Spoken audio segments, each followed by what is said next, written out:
Okay, hi guys. So your first week of revision for America is to focus specifically on the benefits of the boom. Okay, so what you need to have with you is this worksheet. Okay, and you will also need the revision book. Okay, so your teacher should be able to give you copies of those pages that you'll need, or you can obviously buy the revision book on Amazon. Okay, but you will need that to help you to complete this worksheet. Okay, so I'm going to go through my completed worksheet with you. Okay, but I would like you, please, to have a go at filling it in first using the textbook pages, please, because then that will obviously help you.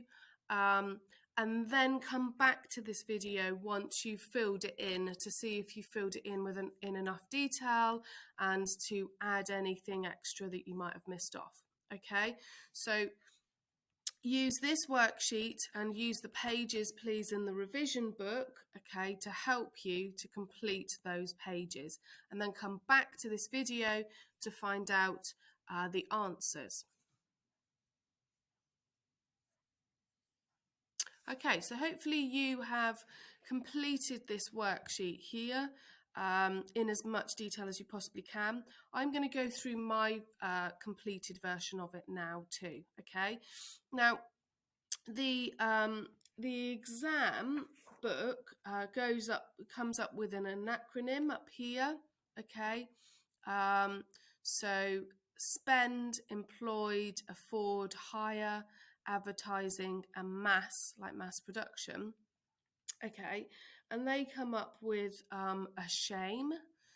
So you could use that to try and remember it, to remind yourself, or CHAM, if that's easier to remember. So acronyms are quite useful sometimes to help you to remember like the key important factors. Okay, so let's have a look at our completed version. So the first question is, explain what is meant by hire purchase. Okay, and explain how this helped the boom. So there's actually two questions here. Explain what is meant by hire purchase and then explain how this helped the boom. So I've written, hire purchase was when a person could pay for a product in small instalments, like on a monthly basis, a bit like a credit card, really, what we would call a credit card now. Okay, you might pay it back monthly. It makes it manageable. And they use a really nice phrase, buy now, pay later. Okay, and how does this help it? It creates a boom. It creates things like 6 out of 10 cars were bought this way. It helps people to spend money, which is going to increase production. Okay. The next question says, give 2 new electrical products available to Americans. I've got down 5 here, so any of those 2 would be brilliant. Okay. Right. Next question, what was the stock market and why were ordinary people investing in it? So there's 2 questions there. What was the stock market and why were ordinary people investing in it? So the stock market is buying and selling shares in a company, okay? And this meant that shareholders could sell their shares for a higher price or receive a share of the company's profits each year, and we call that a dividend. So you are investing in that company and you're hoping that in 6 months, in a year's time, that company's value is going to go up and therefore your share goes up and you can sell it and then hopefully make money, okay? Or you can keep it and every year you'll get a dividend, a bit of their profit. And so why do ordinary people do it? Well, many people were buying shares as they saw it as a quick and risky. I needed to put that in there because businesses can go down, so it is risky. So a quick and risky way to make money. Okay, and you have lots of people doing this in the 1920s.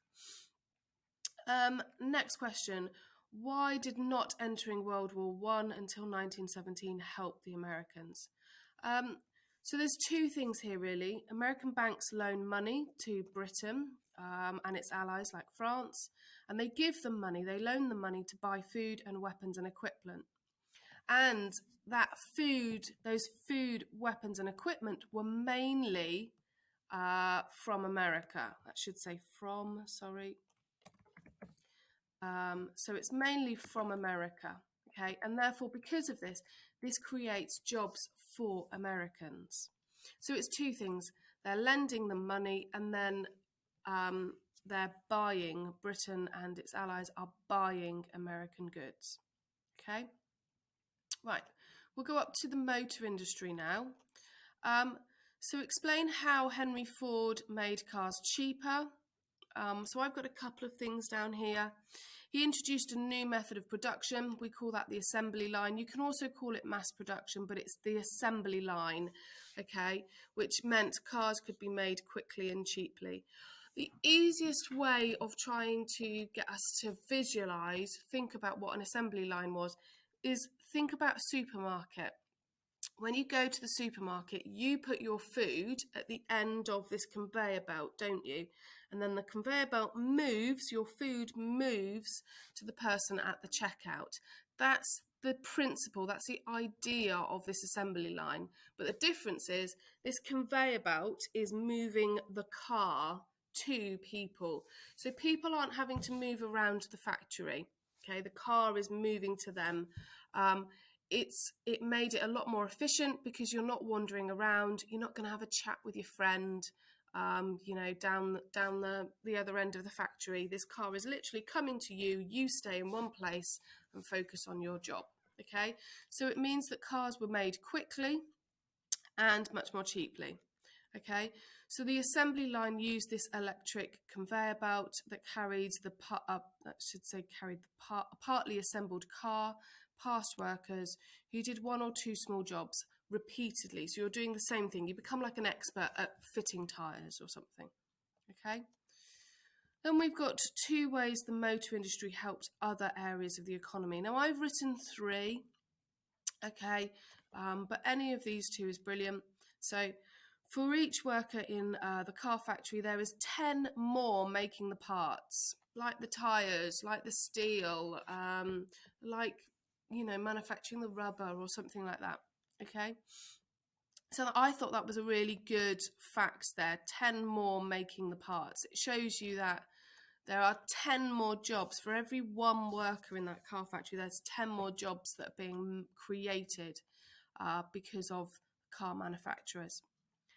Jobs were created in road construction, because you need roads for the cars to go on, roadside buildings like hotels, garages, petrol stations. There's an increased need for those. And another one is that people are no longer need to live near offices and factories. They can drive to work. So they are buying houses, buying a house out of town. Okay, so that's creating a bit of a housing boom as well. So I've got three things there that it helps with. Okay, right. We'll go back over to this side now. So why didn't the following benefit from the boom? So farmers. Okay, and there's a few reasons here.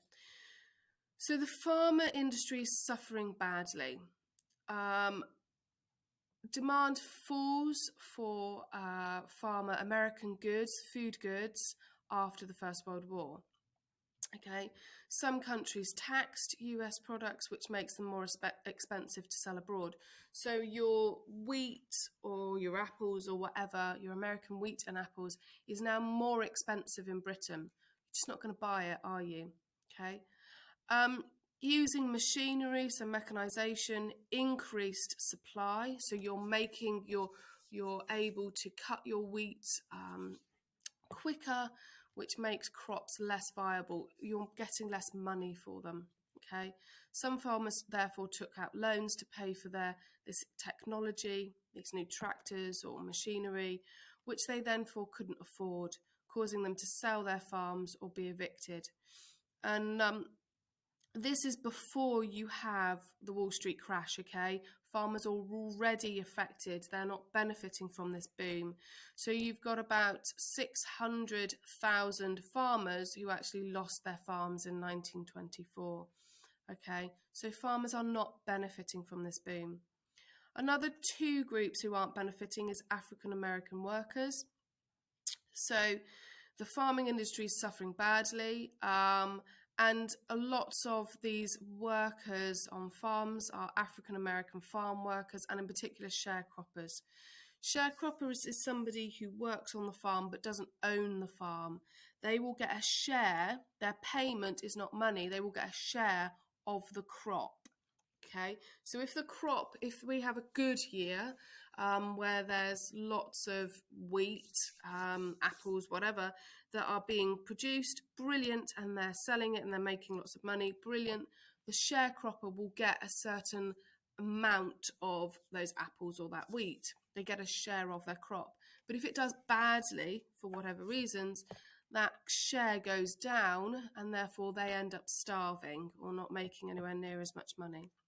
And because of this, lots of sharecroppers end up migrating, moving to big cities for employment, and often they found it hard to find jobs. And if they did find a job, it was a very low paid job. So this is not ideal for African American workers at all, and in particular sharecroppers. Okay, workers in old industries, so there's quite a bit here how they're affected. Coal mines have closed, okay, as other forms of fuel like oil, gas, and electric is increasingly being used. So if you're a coal miner, some of them have lost their jobs.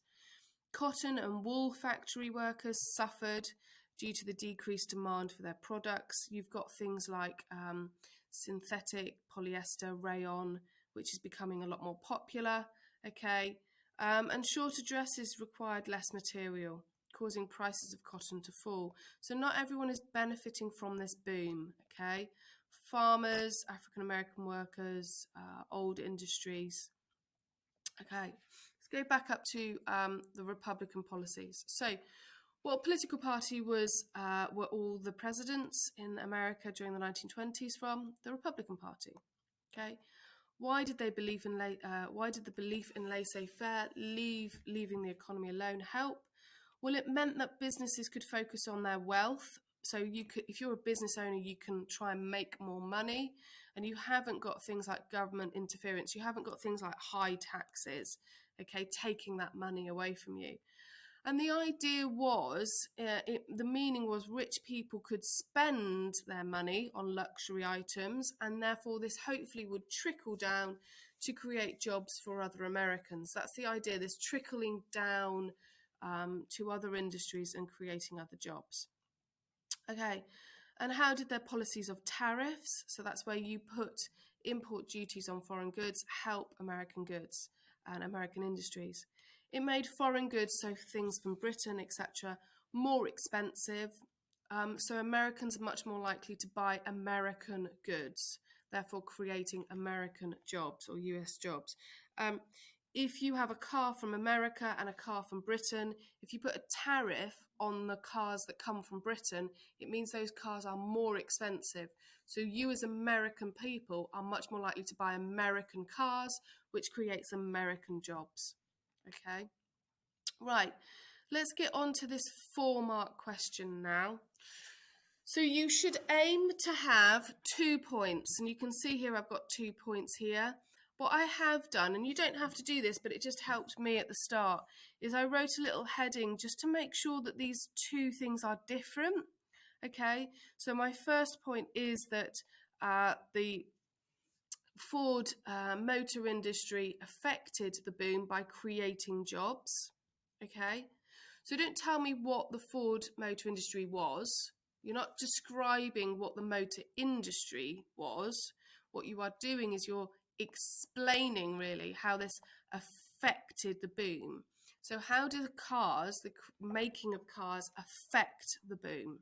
Okay, and two effects that I could think of was, one, it created more jobs, and two, this use of the assembly line, which we'll have a look at.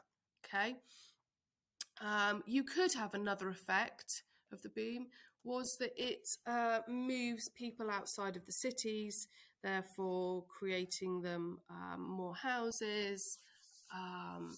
They could go to shops, things like that. So you could have that as a different effect. Okay, but I just went for those two. I thought it was the easiest, and I had a few facts that I thought would be useful. Okay, so you need to include 2 points like I've done here. You need to spend no more than 5 minutes writing it.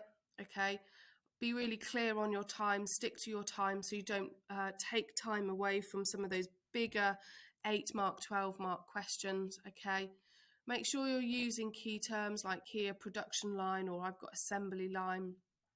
Okay, and you can, once you've written this, you can obviously write on the back, etc., if you need to.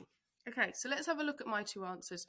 So I've gone with first one, creating more jobs. So I've said Ford's mass production of the Model T allowed for the creation of jobs in manufacturing of materials. So for example, steel and leather. Okay, so it's creating jobs in other industries.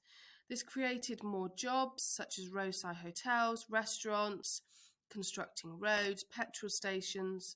And then I've got in here that fact which I talked about earlier on, which I thought was quite nice. For every worker in a car factory, there is 10 more making the parts, for example, the tyres.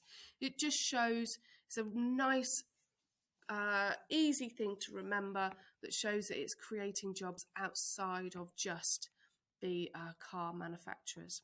Okay. And my next point is that this use of the assembly line was actually used by other industries. Okay, so this mass production was achieved through the use of conveyor belts, making the cars to workers with only one or two small jobs, increasing the efficiency, good wording there, of manufacturing, making it cheaper, causing the price of cars to fall. Okay, so some good stats there. This meant that other industries utilised this assembly line. So other industries are using this assembly line to streamline production, which is making their goods cheaper, increasing demands for gadgets such as vacuum cleaners and radios. So it's creating jobs in other industries, but it's also creating cheaper, quicker, easier production of other goods. Okay. Hopefully that is helpful. So this has gone through some of the important things that you need to remember, learn about the benefits of the boom. Really important, guys. Remember those key words like production line, assembly line, hire purchase, and remember those facts. That's really useful as well. Okay, it makes you stand out, makes you really look like you know what you're talking about. Fab. Thank you very much, guys.